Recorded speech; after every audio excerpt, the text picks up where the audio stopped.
Ato ku kanë ardhur në Kosovë e kanë bajt veten, kanë rregullu flakt, kanë bajt atëherë as ka pas shtëpik, as nuk ka pas tash manikyr, pedikyr që i thojmë na tu. Tash kanë ardhur këto sende. Për shembull, unë në punë ku të shkojnë, normal se edhe unë bëj fytyrë me kreme, rregullohemi. Amo është më ndryshe.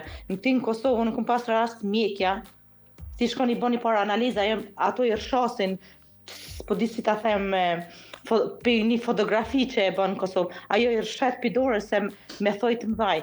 Këtu unë nuk guxoj as me i bë me ngjyrë, lese leje shku mi ndreq thojt. As një aksesor, as orë nuk kam drejt me majt në punë, përveç të rrethin e martesës. Po.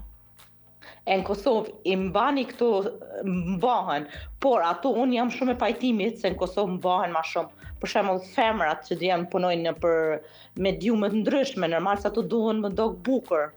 Të veshen me taka, është puna. Ose një policë është në zyre, do këtë rregullohet. Unë jam shumë e pajtimit femra me majt veten. Amo ka femra në për mjekësi, në për puna, ku nuk është e lijushme, shkojnë të rregullune, aty nuk jam e pajtimit.